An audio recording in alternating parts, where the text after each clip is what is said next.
Hello students, welcomes you. Dear student, in the last topic we will discuss about drift velocity. Derivation of drift velocity हमने किया था Vd is equal to E torque by m के equal. Now dear student, in this lecture we discuss about the relation between the electric current and drift velocity. Relation between electric current and drift velocity most important relation है dear student. Paper में पूछा जाता है. So many type of question इसके ऊपर आती है, problems इसके ऊपर पूछी जाती हैं, तो वो चीज़ें हम इसके अंदर डिस्कस करेंगे. Now consider a conductor of length is L. एक कंडक्टर हमने यहाँ पे कंसीडर किया और उसकी लेंथ जो है कंडक्टर की वो किसके इक्वल है? एल के इक्वल है. Conductor of length is L and area of cross section of this conductor is a.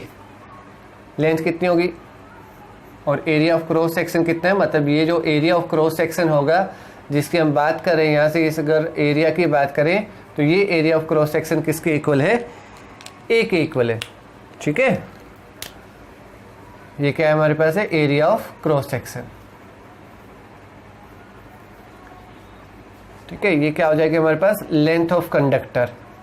Length of conductor हम यहाँ पे एल लेंथ कंसीडर करके चल रहे हैं कि लेंथ हमारे पास किसके इक्वल है? एल के इक्वल है.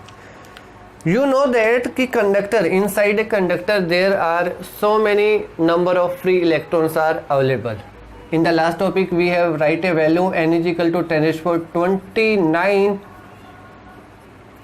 m की पावर -3. तो इसका मतलब क्या हुआ? हमारे पास number of free electrons are available per unit volume is 10 raised to power 29. बहुत ज़्यादा वैल्यू होती है. तो there are free electrons are available inside a conductor. ठीक है, इनसाइड ए कंडक्टर क्या होंगे हमारे पास? बहुत सारे फ्री इलेक्ट्रॉन्स अवेलेबल होते हैं. Now dear student, this conductor is connected with a battery, means we apply a potential difference across the conductor. क्या अप्लाई कर दिया हमने? पोटेंशियल डिफरेंस अप्लाई कर दिया. ये पोटेंशियल डिफरेंस, तो पोटेंशियल डिफरेंस अप्लाई करते तो V connected with A battery of voltage is V, that terminal is negative, this side of terminal is positive. तो इस कंडीशन में क्या होगा हमारे पास कि ये जो नेगेटिव है तो ये एंड क्या होगा? नेगेटिव होगा. ये एंड क्या होगा हमारे पास? पॉजिटिव होगा.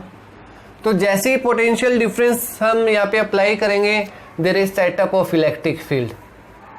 Electric field E is setup inside a conductor. जो कंडक्टर होगा उसके अंदर क्या सेटअप हो जाएगा? इलेक्ट्रिक फील्ड सेटअप हो जाएगा डियर स्टूडेंट. जैसे ही अप्लाई करेंगे, वोल्टेज अप्लाई करते हैं, तो इस एंड से इलेक्ट्रॉन का मूवमेंट होगा. इलेक्ट्रॉन फ्री इलेक्ट्रॉन्स है वो किसके एंड की तरफ मूवमेंट करना स्टार्ट कर देंगे? पॉजिटिव एंड की तरफ मूवमेंट करना स्टार्ट कर देंगे. जैसे ही इलेक्ट्रॉन ड्रिफ्ट होंगे toward the positive end, that velocity by which electron are drifted toward the positive terminal of the conductor, this velocity is known as drift velocity. तो यहाँ पे पोटेंशियल डिफरेंस कितना अप्लाई किया? V. लेंथ कितनी है? L. Electric field कितना है? E के इक्वल. तो we know that in the last chapter we discuss a relation between the electric field and the electric potential. जो हमारे पास पोटेंशियल होता है वैसे हम लिखते हैं E is equal to minus dV by dr. ठीक है, along the direction of electric field potential are decreases. Negative का जो मतलब हमारे पास होता है वो इन दोनों की रिलेशन शो करता है. Generally it written as E is equal to V by L. जो हमें रिक्वायरमेंट है उसके अकॉर्डिंग हमने क्या लिखा? E is equal to V by L के इक्वल मैंने यहाँ पे राइट कर दिया है. हमें पता है कि जो हमारे पास ड्रिफ्ट वेलोसिटी होती है, वैसे इलेक्ट्रिक फील्ड की जो डायरेक्शन होती है वो पॉजिटिव टू नेगेटिव होती है और ड्रिफ्ट वेलोसिटी की जो डायरेक्शन है वो अपोजिट डायरेक्शन है. इलेक्ट्रिक फील्ड या direction of electron, direction of drifted electron, जो ड्रिफ्टेड इलेक्ट्रॉन है is opposite to the direction of electric field. Direction of electric field, electric field की डायरेक्शंस के क्या होगी? अपोजिट पॉइंट के विद रिस्पेक्ट टू डायरेक्शन चलती है. तो इसी पार्ट को आगे की तरफ मूवमेंट हम आगे की तरफ लेके चलते हैं, ठीक है। डायरेक्शंस यहाँ पे राइट कर दी हमने। तो यहाँ पे हमारे पास क्या है कि लेंथ कितनी गिवन है, हमारे पास है लेंथ कितनी गिवन है, एल, एरिया कितना गिवन है, ए के इक्वल, इलेक्ट्रिक फील्ड आ गया, वी की वैल्यू आ गई, सारी वैल्यू हमारे पास गिवन है, जस्ट हमें अरेंज करना है, ठीक है। एन क्या है, नंबर ऑफ फ्री इलेक्ट्रॉन्स पर यूनिट वॉल्यूम के अंदर नंबर ऑफ इलेक्ट्रॉन कितने हैं, एन। अगर हमें यहाँ पे नंबर ऑफ इलेक्ट्रॉन चाहिए तो क्या होगा, नंबर ऑफ फ्री इलेक्ट्रॉन्स। तो नंबर ऑफ फ्री इलेक्ट्रॉन्स जो हैं डिवाइड बाई किससे हैं, वॉल्यूम से। वॉल्यूम किसका, वॉल्यूम ऑफ कंडक्टर किसके इक्वल है, एन के इक्वल है। तो क्या होगा, नंबर ऑफ फ्री इलेक्ट्रॉन किसके इक्वल हो जाएगा, एन इंटू में वॉल्यूम ऑफ कंडक्टर, ठीक है। Volume of conductor find out करेंगे तो एरिया ऑफ क्रॉस सेक्शन कितना है, ए, लेंथ कितनी है, एल। तो वॉल्यूम क्या होगा हमारे पास, वॉल्यूम होगा एरिया इंटू में length is equal to N A L. बिल्कुल सिंपल सा पार्ट है जिसकी हम बात करें, नंबर ऑफ फ्री इलेक्ट्रॉन्स। तो इलेक्ट्रॉन हमने यहाँ पे फाइंड आउट कर लिए कि जो हमारे पास नंबर ऑफ इलेक्ट्रॉन अवेलेबल है किसी भी कंडक्टर के अंदर, उसकी वैल्यू हमारे पास किसके इक्वल आ गई, एन ए एल के इक्वल। चार्ज ऑफ इलेक्ट्रॉन अगर हम यहाँ पे लिखें कि हमारे पास चार्ज ऑफ इलेक्ट्रॉन उसको हमने क्या लिख दिया, ई। वैसे नेगेटिव होता है, इस चीज़ का भी ध्यान रखें, बट हम यहाँ पे नेगेटिव मैग्नीट्यूड वैल्यू के लिए यूज़ नहीं करेंगे, सिर्फ पार्ट। नंबर ऑफ इलेक्ट्रॉन कितने हो गए, एन ए एल। एक इलेक्ट्रॉन कितना है, charge. Then total charge on the conductor. जो कंडक्टर हमारे पास है उसके ऊपर चार्ज कितना होगा, चार्ज ऑफ वन इलेक्ट्रॉन और इनटू में नंबर ऑफ इलेक्ट्रॉन्स, जो फ्री इलेक्ट्रॉन्स है उनकी प्रोडक्ट के इक्वल। तो चार्ज किसके इक्वल है, ई के इक्वल। नंबर ऑफ इलेक्ट्रॉन कितने हैं, एन ए एल। तो एन ए एल ई, ये क्या आ गया हमारे पास, टोटल चार्ज, ठीक है। चार्ज को क्यू से रिप्रेजेंट कर सकते हैं, एन ए एल ई के इक्वल। याद रखें फॉर्मूला, ओके। तो डियर स्टूडेंट, इसमें नेक्स्ट पार्ट की तरफ अगर हम मूवमेंट करते हैं, हमें करंट फाइंड आउट करना है। तो electrons are moving from negative end to the positive end, then the electrons take a time from negative to positive is T time, ठीक है। Then time taken by the free electron, जो free electrons है वो कितना time ले रहे हैं, T times, ठीक है। चार्ज आपके पास आ गया, टाइम आपके पास आ गया, ठीक है। करंट की डेफिनेशन हमने पढ़ी थी कि I इज इक्वल टू क्या होता है, rate of change of charge.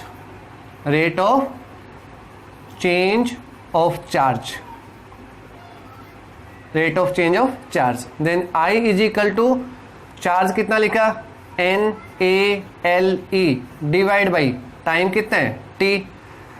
तो I is equal to N A E by T, और T को हम यहाँ पे लिख सकते हैं L बाई टी, ऐसे राइट करेंगे। तो distance covered divide by time, total distance. तो ये क्या होगी हमारे पास, वेलोसिटी, क्या होगी, वेलोसिटी। और इस वेलोसिटी को हम क्या नाम देंगे, ड्रिफ्ट वेलोसिटी। तो रिलेशन याद रखें, I is equal to N E A V D के इक्वल। तो ये एक रिलेशन बना हमारे पास, relation between the electric current and the drift velocity. अब इसी पार्ट में आगे चलते हैं। जो हमारे पास कंडक्टर है, इस कंडक्टर का जो क्रॉस सेक्शन एरिया है, तो क्रॉस सेक्शन एरिया जो इलेक्ट्रॉन है उस क्रॉस सेक्शन एरिया को नॉर्मल क्रॉस करते हैं।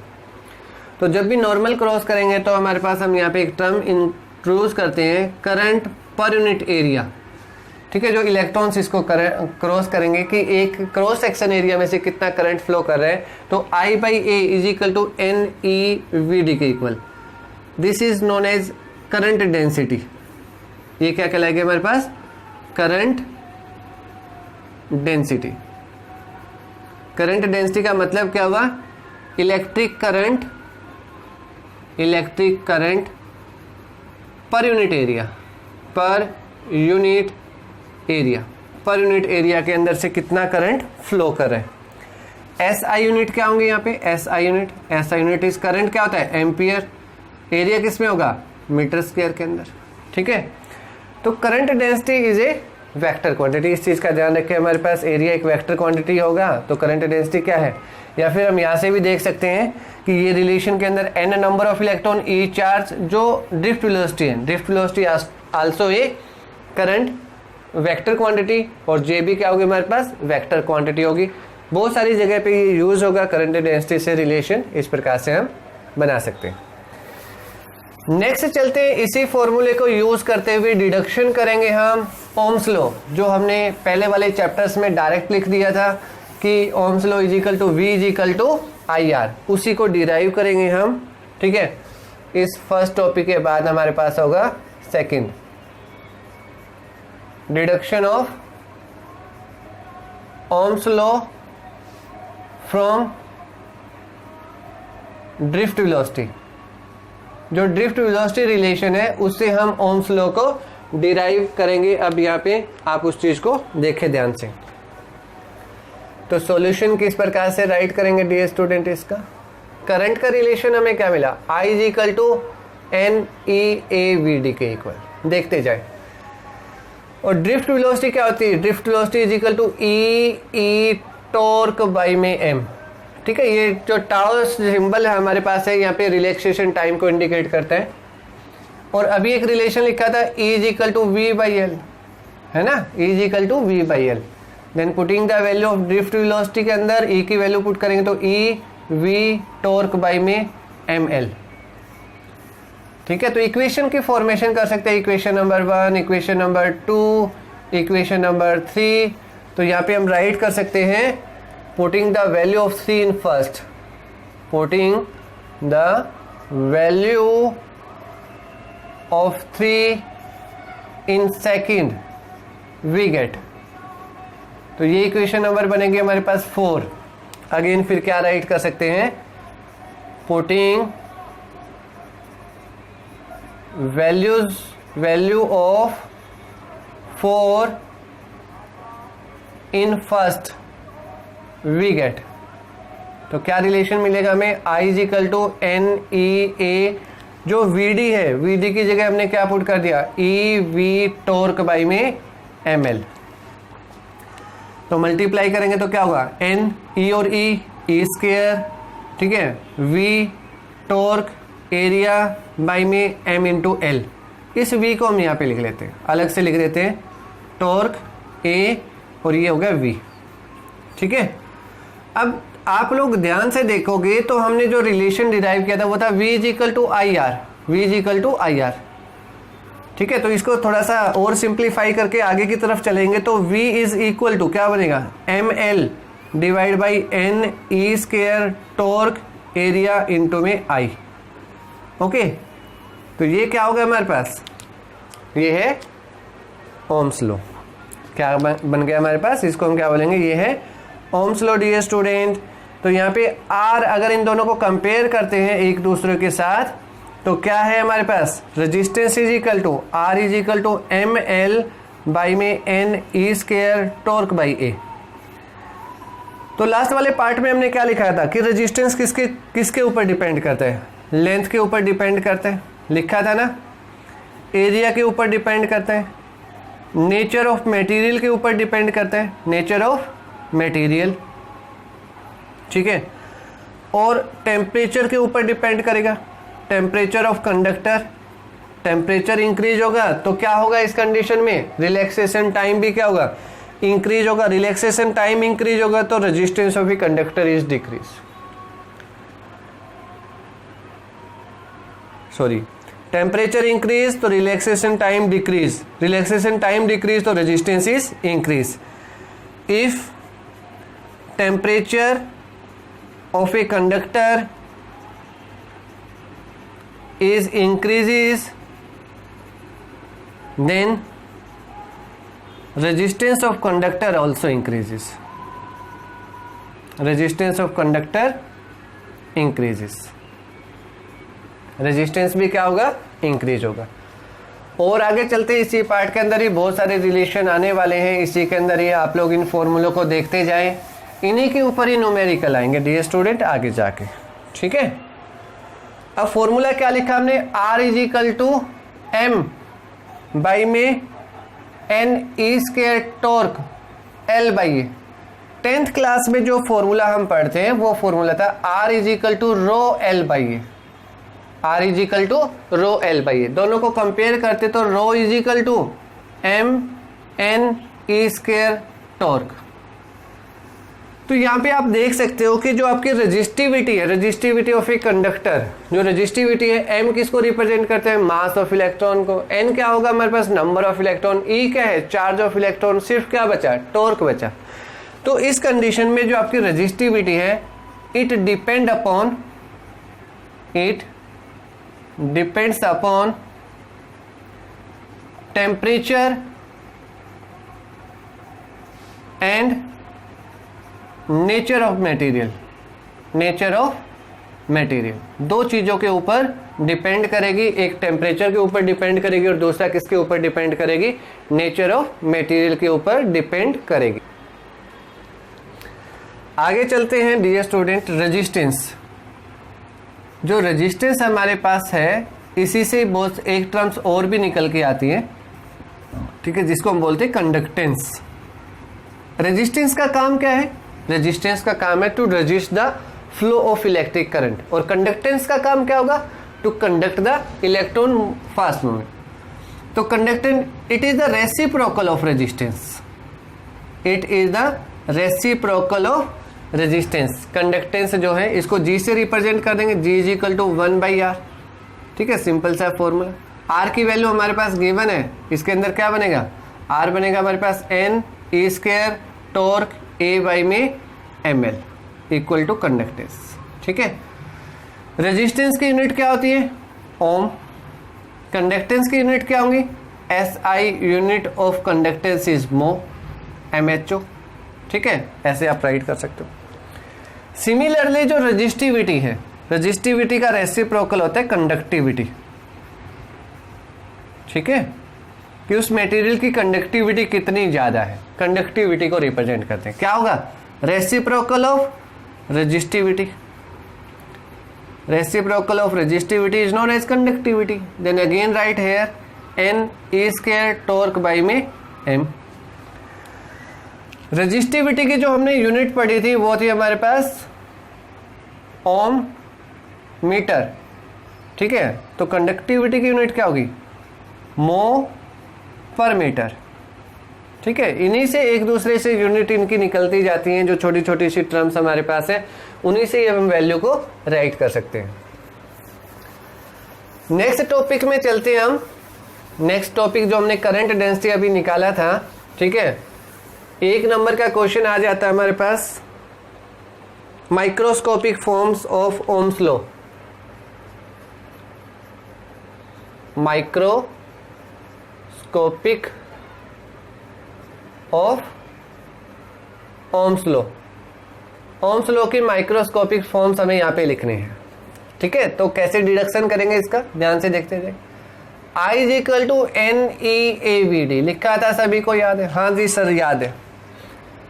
Current by area is equal to NEVD है ना. करंट बाई एरिया क्या थी, current density. Current per unit area is current density. और जो ड्रिफ्ट वेलोसिटी हमने फाइंड आउट की वो क्या था, drift velocity is equal to E torque by m.